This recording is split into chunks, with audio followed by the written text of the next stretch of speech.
This is Mala and welcome to my channel Study with Mala ma'am. Students, आज जो है मैं आप लोग के लिए नवबोध संभावित प्रश्न पत्र सेट ए जो कि हिंदी के लिए है उसे लेकर आई हूँ। ठीक है, तो बच्चों काफ़ी सारे बच्चों ने हमें कमेंट किया था कि उन्हें ऑल सब्जेक्ट के इम्पॉर्टेंट जो सेट वाले क्वेश्चंस चाहिए, तो इसीलिए मैं यहाँ पे जो है 1 बाय 1 करके सारे सब्जेक्ट के आपके इम्पॉर्टेंट क्वेश्चन जो है उसकी वीडियो आप लोग को दे दूँगी। स्पेशली जो है हिंदी मीडियम वाले बच्चों ने कहा था कि उन्हें हिंदी में चाहिए, तो इसलिए मैं जो है इस बार जो है सारे जो सब्जेक्ट के जो क्वेश्चन है हिंदी, इंग्लिश और आपका संस्कृत तो सेम रहेगा। ठीक है, मैथ, साइंस और जो आपका सोशल है ये हिंदी में भी अपलोड कर दूँगी। ठीक है बच्चों, तो यहाँ पे जो है सबसे फर्स्ट आपको सही विकल्प का चयन करने का है। ठीक है, जैसे कि सभी पैटर्न में है 5 क्वेश्चंस हैं आपके सही विकल्प के, तो आप देख सकते हैं। जैसे फर्स्ट है घुघुआ शब्द का आशय है, तो घुघुआ शब्द का आशय उल्लू से है। मीरा के आराध्य थे, तो मीरा के आराध्य श्री कृष्ण। तो यहाँ पे आपको आंसर भी दिया हुआ है, तो आप यहाँ से पहले आप क्वेश्चन देख लीजिए। उसके बाद बच्चों आप क्या करेंगे, इसकी जो है स्क्रीनशॉट लेते जाइएगा। जैसे कि यहाँ पे मैच इट है, आप यहाँ पे ये देख लीजिए। उसके बाद जो छोटे छोटे क्वेश्चंस हैं वो यहाँ से देख लेते हैं। जैसे सवालों को हरी दर्रा क्यों कहा गया है, ये क्वेश्चन नंबर 2 है। तो इस तरीके से ये कंप्लीट पेज का आप चाहें तो एक शॉट ले सकते हैं। ठीक है, यहाँ से आप ले लीजिए। उसके बाद नेक्स्ट पेज में आते हैं।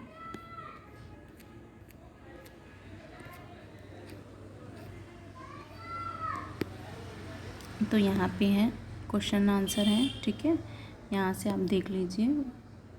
जनता की सहनशीलता ने कवि ने क्या क्या उदाहरण दिए हैं। घिसा का नाम घिसा कैसे पड़ा। विनयांसी में कौन कौन से मानवीय गुण हैं जो उन्हें अद्वितीय सिद्ध करते हैं। भक्तिकालीन के कवि एवं उनकी रचनाएं लिखी। तो बच्चों ये आपका जो अब अगर आप ब्लूप्रिंट देखते हैं तो उसमें जो हिंदी साहित्य के इतिहास से 2 नंबर के प्रश्न आते हैं और 3 नंबर के। तो 2 नंबर के प्रश्न के लिए मैंने आपको पहले भी समझाया हुआ है कि सभी काल के कवि और उनकी रचनाएं आपको पता होनी चाहिए। ठीक है, और 3 नंबर के लिए आपको उनकी विशेषताएं पता होनी चाहिए। जैसे कि यहाँ पे भक्ति काल के कवि एवं उनकी रचनाएं कोई दो, तो यहाँ पे आप कोई दो भी लिख सकते हैं। ठीक है, उसके बाद यहाँ पे क्वेश्चन है माटी वाली का देना उसकी किस मन स्थिति की ओर संकेत करता है। ठीक है, ये सारे 2 नंबर। फिर है हमारा नेक्स्ट क्वेश्चन, जमींदार होने के बाद भी शहीद वीर नारायण सिंह की लोकप्रियता के क्या कारण थे।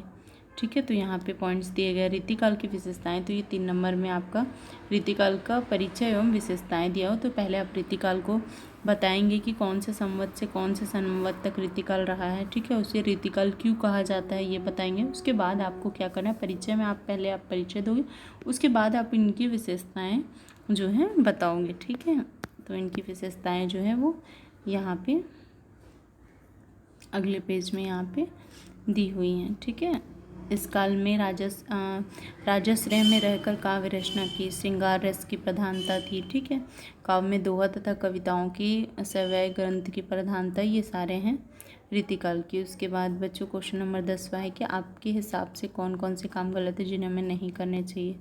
उसके बाद 11वां है जो पद्यांश का भावार्थ आपको लिखना है। ठीक है, 2 हैं अथवा करके। उसके बाद ये आपका 12वां प्रश्न है। उसके बाद बच्चों यहाँ से आप देखते जाइए 12वां के अथवे में जो भी प्रश्न हैं आप इन्हें टिक कर लीजिए, या फिर आपकी डिस्क्रिप्शन में मैं ना इसका आपको PDF दे देती हूँ। ठीक है, आप वहाँ से इसको डाउनलोड कर लीजिएगा। ओके बच्चों, तो यहाँ से अगर आपको बनता है तो आप स्क्रीनशॉट ले लीजिए, नहीं तो जो है हमारा चैनल है टेलीग्राम पे, आप उस पर ज्वाइन हो जाइए, वहाँ क्या इस PDF मिल जाएगी। ठीक है बच्चों, यहाँ पे निबंध में आप देख सकते हैं 4-5 हैं। जीवन में खेलों का महत्व, समय का सदुपयोग, स्वच्छ भारत, स्वस्थ भारत, छत्तीसगढ़ के 4 चिन्हारी, नरवा गुरवा घुरवा बारी और विकास के पथ पर छत्तीसगढ़। तो इस तरीके से यहाँ पे 4 निबंध हैं। ठीक है, तो यहाँ पे निबंध भी आपको दिया गया है, आप इसको देख सकते हैं। देखकर आप स्क्रीनशॉट ले सकते हैं अगर आपको कोई इसमें से पढ़ना हो। वैसे इस बार में चांसेस हैं कि कोरोना वायरस से संबंधित आपको कुछ पूछा जाए, तो इस तरीके से आप उसे जो है प्रिपेयर कर सकते हैं। ठीक है, निबंध के बाद यहाँ पे हमारा अगला सेट स्टार्ट हो रहा है, तो आप अगले सेट का जो है स्क्रीनशॉट ले लीजिए। ये हमारे शॉर्ट क्वेश्चन है। ठीक है, तो आप यहाँ पे एक साथ करके इसे स्क्रीनशॉट ले सकते हैं। ठीक है, उसके बाद नेक्स्ट पेज में आते हैं, है ना।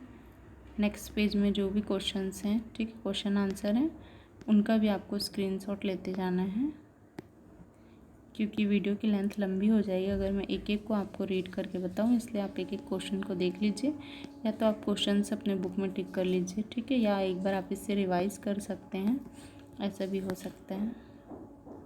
यहाँ पे आपका गद्यांश दिया हुआ है ना, गद्यांश, और यहाँ पे नीचे एक एप्लीकेशन है जो शुल्क माफ हेतु के लिए है, और फिर निबंध है यहाँ पे पर्यावरण और हमारा दायित्व, समाचार पत्रों का महत्व, साहित्य और समाज विज्ञान के बढ़ते चरण, छात्र जीवन में अनुशासन। यहाँ पे 5 निबंध दिए गए हैं।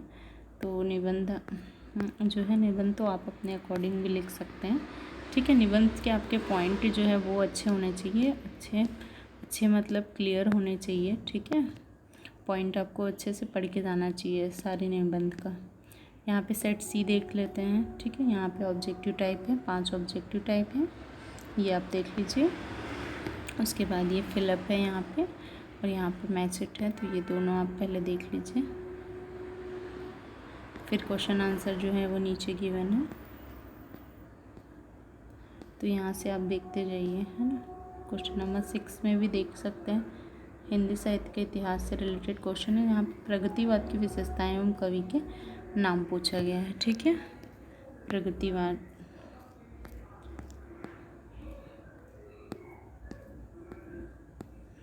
बाकी क्वेश्चन यहाँ पे आप देख लीजिए। नेक्स्ट पेज में आते हैं, तो यहाँ पे आप देख सकते हैं 16 देख सकते हैं। यहाँ पे 16 के बाद आपका फिर से यहाँ पे निबंध आ गया। तो यहाँ पे तो एक्चुअल में कोरोना से संबंधित निबंध नहीं दिया गया, पर संभावना है कि आ सकते हैं। ठीक है, तो आप उन्हें कर लीजिएगा। साहित्य और समाज, ये भी काफ़ी इम्पोर्टेंट है। बाकी छत्तीसगढ़ से रिलेटेड आपको देखने को होगा हर सेट में, है ना। सब सेट डी में आ जाते हैं, तो यहाँ पे ऑब्जेक्टिव टाइप जो है सेट डी का है, ये आप देख लीजिए। आप इसकी स्क्रीनशॉट ले लीजिए, फिर बाद में आप इसे नोट कर लीजिएगा। उसके बाद यहाँ पे आते हैं, ये सारे प्रश्न उत्तर आपके पाठ के हैं। यहाँ पे 2 नंबर में देख सकते हैं, नई कविता क्या है, इस तरीके से भी पूछ सकता है ना। ये भी आपका हिंदी साहित्य के इतिहास का ही है। ठीक है, उसके बाद 3 नंबर में भी आपको पता है कि हिंदी साहित्य के इतिहास से क्वेश्चन है। बहुत अच्छा प्रश्न है। भक्तिकाल को हिंदी साहित्य का स्वर्णकाल कहा जाता है। स्वर्णकाल क्यों कहा जाता है बच्चों? आपको पता है कि यहाँ भक्तिकाल है, सब लोग भक्ति में लीन थे, है ना। मतलब सब एकदम एक तरीके से स्वर्णिम जीवन बिता रहे थे। ठीक है, और बहुत ही अच्छा अपनी रचनाओं में उन्होंने लिखा हुआ है। इन सभी कारणों से उन्हें भक्ति काल कहा जाता है। ईश्वर की भक्ति भावना में सब जागृत होने लगे थे। यहाँ पे फिर क्वेश्चन आंसर है। नेक्स्ट पेज में आते हैं अपन। यहाँ पे क्वेश्चन नंबर 12, 13 आप देखते जाइए। तो इस बार आपको ये समझ में आ रहा होगा कि आपका ग्रामर पोर्शन कुछ भी नहीं है, व्याकरण पूरी तरीके से रिड्यूस कर दिया गया है। इसमें सिर्फ आपको हिंदी साहित्य का इतिहास ही पढ़ना है, बाकी सारे क्वेश्चन आंसर ही आपको करने हैं। ठीक है, मोबाइल फ़ोन से लाभ हानि ये चांसेस है कि इस बार आ जाए, है ना। आप इसे पढ़ लीजिएगा, क्योंकि अभी आप लोग के लिए तो लाभ ही लाभ हो रहा है मोबाइल फ़ोन से, है ना। पूरी पढ़ाई आपकी मोबाइल फ़ोन से चल रही है, तो हानियाँ तो कुछ नहीं है। बच्चे लोग के लिए कुछ हानियाँ नहीं है ना। गेम खेलने को मिल रहा है, इसी बहाने फ़ोन मिल जा रहा है ना। तो अभी तो हानियाँ नहीं सूझेगी, पर यहाँ पे दोनों पूछा गया है ना, लाभ या हानियाँ, तो आपको दोनों बताना है ना। ठीक है, डिस्टर्बेंस भी होती है बहुत सारी, आपको भी होती होगी।